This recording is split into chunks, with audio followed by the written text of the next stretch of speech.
Buongiorno tifosi, comment allez-vous? Ça va bien?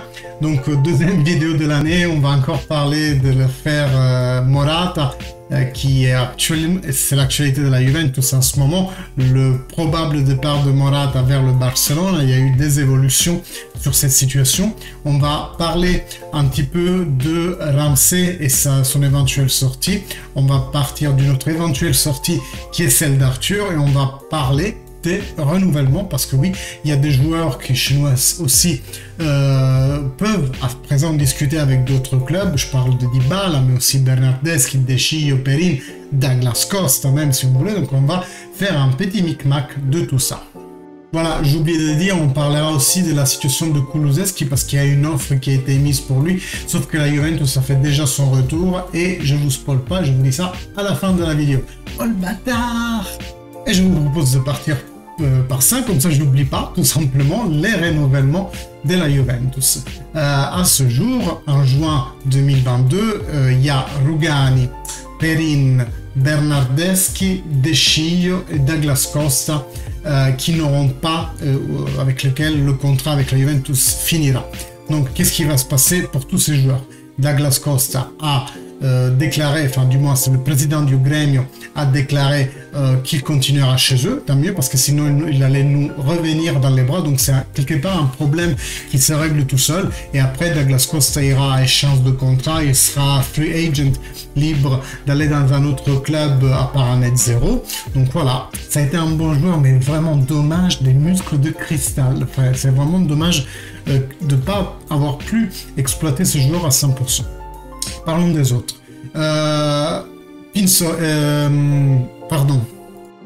Perin. Donc Perin, c'est le deuxième gardien actuellement et que Szczesny reste encore quelques années ou pas. Pour moi, Perin reste un deuxième gardien. Aujourd'hui, je ne me vois pas tellement lui confier les clés des poteaux de la Juventus, surtout qu'on a une défense qui est nettement plus fragile qu'avant. On l'a vu en début de championnat, maintenant ça va beaucoup mieux. Dans les derniers matchs, on a repris à avoir une défense assez solide. Par contre, aujourd'hui, disons que le bon gardien pour la Juventus, c'est un gardien qui n'agit jamais, c'est vrai, mais quand il doit agir, il se fait toujours trouver prêt. Donc, un seuil d'attention au-dessus de la moyenne. Quand tu es un gardien dans une petite équipe, forcément tu es beaucoup sollicité. Donc, tu as intérêt à être un bon gardien tout court. Par contre, le fait que tu as une seuil de l'attention au-dessus de la moyenne, ça t'aide pas facilement en fait, puisque tu es tout le temps sollicité. Le gardien de la Juventus, lui, il doit être... oui, même s'il n'est pas tellement fort, mais en fait, il doit exprimer, voilà, toute sa puissance en quelques secondes, à 1 ou 2 arrêts par match, on va dire. Donc Perin, moi je le vois pas dans cette catégorie. C'est pas le gardien avec les meilleurs réflexes du monde, c'est pas le gardien avec les meilleurs positionnements du monde. Donc je ne le vois pas tellement être un premier gardien. Pour l'année prochaine, s'il veut renouveler, il peut être un deuxième gardien pour moi, mais pas plus. S'il se contente de ça. Je pense qu'à ce moment de sa carrière, à ce moment-là de sa carrière, il est plus de première jeunesse, Perin, donc peut-être qu'il pourrait à ce moment-là, vu qu'il l'a fait pendant cette saison, s'adapter étant un deuxième gardien à la Juventus, une équipe qui, au moins, il gagne quoi. Au moins, il gagne quelque chose, au moins toutes les années. Même l'année dernière, où c'était une annus horribilis pour nous, on a gagné quelque chose. Donc peut-être qu'il va rester, j'en sais rien. Mais en tout cas, la chronique aujourd'hui ne nous donne aucune nouvelle sur un potentiel renouvellement de Perin. Donc considérons qu'il va partir à paramètre 0 en juin. Potentiellement au Genoa, qui est toujours son équipe de prédilection et chez qui il a été toujours titulaire. Parlons maintenant de De Sciglio. De Sciglio, c'est un joueur qui fait son taf. Moi, je n'ai rien contre De Sciglio et ni pour moi c'est le meilleur joueur du monde. Dans cette saison, il a eu une courte période d'activité où il a fait 2 assists de suite, dans 2 matchs de suite. Après, il s'est blessé et c'est ça le point faible principal de De Sciglio, c'est la faiblesse physique. À mon sens, il peut renouveler sans aucun problème, soit au même salaire aujourd'hui, je ne sais pas combien il perçoit, mais ça doit être aux alentours de 2-3 millions. S'il est possible de le baisser un petit peu, je pense que c'est un joueur qui peut très bien s'adapter à être un grégaire de la Juventus. Un grégaire, un acolyte, on va dire, toujours sur le banc et qui se fasse trouver prêt quand on a besoin de lui. Et une autre force à exploiter chez Deschio, c'est qu'il peut jouer à gauche comme à droite. Pour lui, c'est la même chose. Parlons maintenant de Bernardeschi, qui est le plat fort en fait de renouvellement.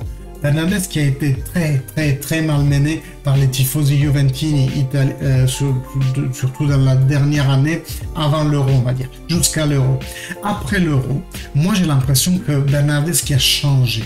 Et on le voit sur le terrain. Il l'a dit lui-même dans une interview récemment, je me suis marié, j'ai eu mon enfant, j'ai gagné un Euro, pas comme protagoniste, on le sait, on le voit, mais quand même avec un rôle pas de glace. Il a marqué 2 tirs au but dans les phases finales des tirs au but qui nous ont quand même apporté la victoire. Donc pour moi, Bernardeschi, aujourd'hui, il est dans une situation où il est en train de démontrer des choses sur le terrain. Et à mon sens, il peut être un bon investissement pour le futur. Parce qu'aujourd'hui, la Juventus, parlons clair, pourquoi je vous parle des renouvellements aujourd'hui? Parce qu'aujourd'hui, on n'est pas dans une situation économique où on peut aller dépenser des papettes sur le marché. Donc c'est clair que si on a des joueurs avec lesquels on peut faire avec, pour moi, il faut les renouveler. Un Perin, deuxième gardien, je le renouvelle. Un Deschio, elle est défensif, un acolyte, je le prends. Un Bernardeschi, ailier haut, ailier gauche ou droite d'ailleurs. Il peut être milieu de terrain, il peut être plein de choses, même 3/4 Bernardeschi. Moi je le prends, c'est pas des glaces. Par contre, pas aux chiffres qu'il perçoit aujourd'hui. Aujourd'hui il est à 4 millions et on parle éventuellement d'un renouvellement aux alentours de 2 voire 2,5 millions. C'est déjà des chiffres plus raisonnables et pour moi il peut rester tranquillement parce qu'il est en train enfin de démontrer quelque chose. C'est pas le Bernardeschi que vous voyez avec la Fiorentina, mais on commence à pouvoir en faire quelque chose d'un joueur comme ça. Donc voilà, c'est pour ça que je vous parle des renouvellements, parce qu'aujourd'hui on va pas mettre un gros cash pour certaines alternatives, on va dire. Et si par exemple un Kulusevski part, c'est sûr que tu auras besoin d'un acolyte, quelqu'un qui peut aller remplacer un Cuadrado, un Chiesa, un Caio parce qu'il est plus externe que central, ou un Keane parce qu'il est plus externe que central. Donc moi je garde Bernardeschi avec un salaire baissé. Je ne vous ai pas cité Paulo Dybala parce qu'on le sait, lui aussi, à présent, il peut discuter avec n'importe quelle équipe, mais normalement, toutes les sources disent que c'est fait. Les gars, c'est fait, ça va juste être annoncé en janvier. Pourquoi? Parce que son manager, Jorge Antun, n'a pas tous les papiers en règle pour exercer le métier d'agent en Europe. Moi je trouve ça aberrant qu'un joueur de la renommée de Dybala ait un agent qui n'ait pas les papiers en règle. Bon, ça s'est fait comme ça, c'est un ami de famille, Jorge Antun, il a été pris pour ça. C'est pas un Raiola, c'est pas un Jorge Mendes voilà, c'est des machines en fait à faire des contrats. Donc voilà, il faut juste attendre que Jorge Antun stabilise sa situation d'un point de vue légal et la signature devrait être faite pour février. Je vous ai fait une vidéo il y a quelques jours où je vous parlais de la cohérence de renouveler Dybala à 8 millions fixes plus 2 variables selon des objectifs liés à sa personne, à ses présences et à ses buts. Mais vous savez ce que j'en pense, et si vous ne savez pas, allez regarder cette vidéo. Parlons maintenant des sorties.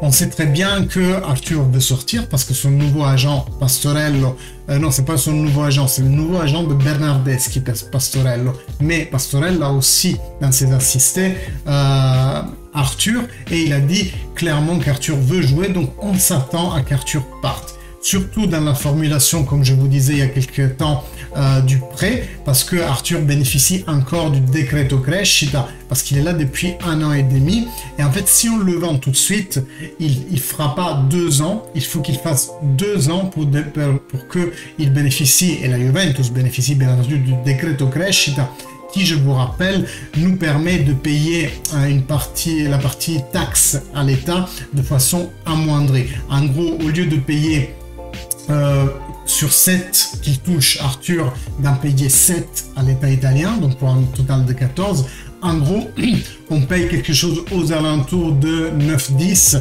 pour tout le package, donc le brut du joueur nous coûte 10 millions.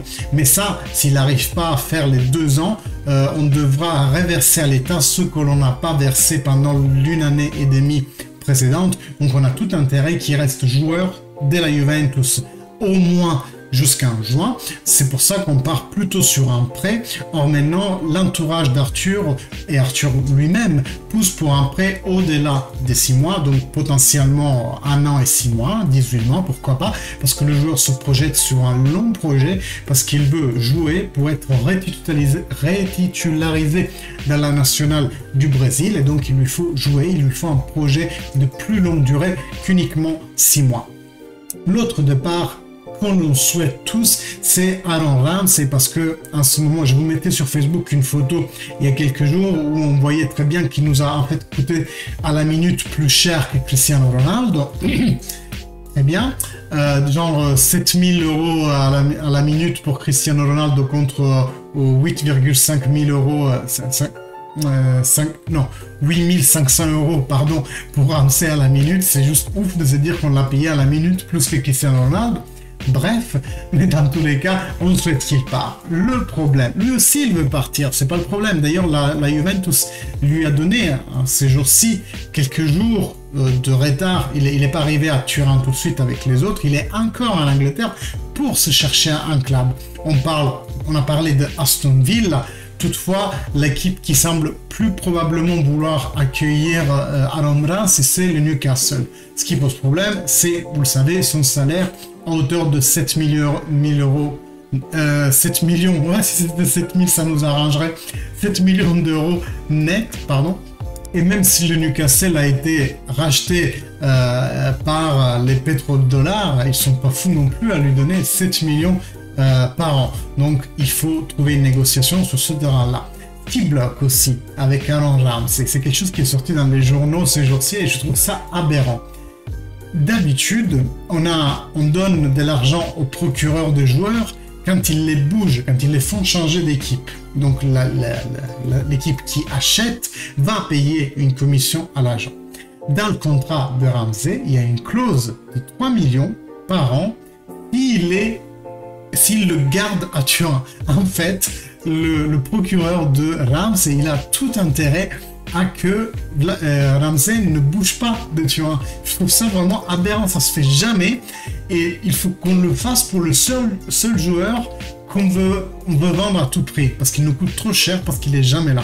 Je trouve ça vraiment aberrant. En tout cas, c'est rupture totale entre la Juventus et Ramsey et c'est pour ça que, comme je vous disais, en ces jours-ci, la Juventus lui a permis de ne pas rentrer tout de suite à Turin. En gros, il lui a dit, très cher Aaron, tu restes en Angleterre, prolonger tes vacances et tu en profites pour te chercher une nouvelle équipe. Donc on ne veut plus rien savoir de ce mec-là, ce qui va nous libérer une place dans la prochaine liste Champions League. Je vous rappelle qu'un certain Kai Jorge n'a pas pu être mis en liste pendant la première partie de Champions League parce qu'on a voulu donner la place à Ramsey. Donc la Juventus n'a rien à se reprocher dans ce qui se passe là. Et on va maintenant s'intéresser au centre de la question, mais là je vais faire le bâtard parce qu'en plein milieu de la vidéo, je vais vous demander de liker, de commenter, de partager cette vidéo avec vos amis francophones parce qu'on a besoin de vous. J'ai besoin de vous pour faire grandir cette chaîne et c'est grâce à vos interactions que YouTube va se dire tiens, c'est intéressant ces vidéos et qui va les pousser à un plus grand nombre de tifos de la Juventus. C'est comme ça qu'on va grandir avec vos likes, avec vos commentaires. Donc n'hésitez surtout pas et moi ça me fait un plaisir de ouf d'interagir avec vous parce que là vous ne voyez pas, là en fait je suis tout seul en train de discuter avec une caméra, mais quand vous commentez c'est là vraiment que je sais que je dialogue avec des vrais gens en face et ça me fait plaisir de vous apporter des contenus, donc ça me booste énormément aussi le moral. Je ne vais pas vous le cacher, les likes et les commentaires me font plaisir. Oh, Alvaro Morata, jusqu'à hier matin nous nous étions laissés avec la sensation forte. Genre, il y a Marca en Espagne qui disait à 95% Alvaro va être au Barcelone. Hier après-midi, il y a eu une rencontre entre Massimiliano Allegri et Alvaro Morata. Ils ont discuté et Massimiliano Allegri a fait comprendre, a dit clairement à Alvaro Morata qu'il est encore important pour la Juventus, qu'on croit en lui, qu'on ne sait même pas si on ne va pas le racheter en fin de saison. Là, je pense juste qu'il lui tend une perche pour le garder motivé. Mais en gros, lui a dit, ne pars pas parce qu'on n'a pas ton remplaçant. Quand même, tu es important dans le projet, tu es quand même l'attaquant titulaire et peut-être même qu'on va te racheter à la fin de la saison. Certes, peut-être en baissant le prix convenu de 35 millions avec l'Atlético Madrid, ce qui ferait 10 plus 10 plus 35, 55 millions pour un Alvaro Morata aujourd'hui, je ne sais pas. C'est le prix que Barcelone a payé pour acheter Fernando Torres. Voilà, pour faire un exemple. Dans tous les cas, Alvaro a répliqué de son côté qu'il sera concentré à 100% sur la Juventus tant qu'il vêtira ce maillot-là. Je lui fais entièrement confiance. Alvaro, c'est quelqu'un qui a la Juventus dans la peau, il a plusieurs fois démontré. Par contre, ce qu'il est vrai, c'est aussi que si vous avez en tête un projet futur, vous êtes plus trop concentré sur ce que vous faites en ce moment même. Si vous avez déjà changé de travail, vous le savez. Quand vous avez déjà une nouvelle perspective, vous y êtes totalement retourné. Et ce que vous êtes en train de faire en ce moment même vous semble sans sens, sans but précis, même si vous vous êtes engagé, même si vous êtes quelqu'un de professionnel qui va faire les choses jusqu'au bout. Moi, je l'ai eu à chaque fois pratiquement que je changeais de travail, je faisais les choses parce qu'il fallait les faire et parce que je suis quand même quelqu'un de parole et je tiens à finaliser ce que j'ai commencé. Mais voilà, on sait très bien que la dette n'est plus là, la dette est au nouveau projet. Donc, même si je fais confiance à Alvaro, de façon plus ou moins inconsciente, il sera à mon avis détourné vers le projet Barça. C'est pour ça que je pense que cette situation pour la Juventus, c'est juste une congélation. Ils sont en train de congeler Alvaro Morata, au moins pendant le prochain mois. Pourquoi le prochain mois? Parce que je vous le disais dans la vidéo de hier, il va être vraiment incandescent, avec plein de matchs directs, avec des directs adversaires pour la 4e place. Je pense à la Roma, je pense au Napoli jeudi, là, dans 2 jours. Je pense bientôt à l'Atalanta aussi en février, c'est pas si loin que ça. Et donc, est-ce que la Juventus peut se permettre en ce moment même de changer son attaquant titulaire? Je ne pense pas. Donc je crois que la Juventus est en train de temporiser. Il va garder Morata, il va sûrement même le faire jouer, peut-être pas titulaire, mais peut-être en valorisant plus Moïse Kean. Par contre, il est en train de chercher une solution. En première, on voit Icardi, on entend parler de Scamacca aussi. Une solution qui nous permettrait de le faire temporiser jusqu'à la fin février et en fin de marché, s'il y a les conditions réunies, peut-être qu'il y aura un échange, Morata part et quelqu'un d'autre arrive. On ne sait pas. J'ai oublié de vous dire, il faut aussi qu'on parle de Kulusevski parce qu'il y a une offre du Séville pour Dejan Kulusevski qui est à hauteur de 35 millions. Le problème, et les 35 millions, on en aurait vraiment besoin, que l'on veuille investir sur un Scamacca ou sur une partie de Vlahovic, on va dire, on en aurait vraiment besoin. Le problème, c'est que cette offre n'est pas un cash, c'est un prêt pendant 2 ans avec option de rachat, option, même pas obligation de rachat, option. Et donc, le Séville est en train de vraiment lutter contre le Real Madrid pour la Liga. On sait que ils veulent mettre des joueurs potentiellement dangereux dans leur équipe et ça fait plaisir. Déjà, Kulusevski qui pourrait enfin s'épanouir au sein d'une autre équipe parce que chez nous, on va pas se le cacher, il joue pas tellement il joue pas tellement et en plus il est mal employé à mon sens dans le jeu qu'on a aujourd'hui. Cette année c'est un peu mieux, j'ai l'impression, que l'année dernière, mais sinon c'est dommage, on n'a pas exploité le vrai potentiel de ces joueurs. Donc voilà, on a cette situation aussi sur le banc. Le Séville a réceptionné le message comme quoi déjà Kulusevski coûte 35, mais 35 plutôt cash. Donc le Séville a enregistré ce message et on va voir comment ça se passe dans les prochains jours où ils vont réfléchir de leur côté. Est-ce qu'ils continuent leur pressing sur Kulusevski avec une offre cash ou est-ce qu'ils vont partir sur d'autres objectifs?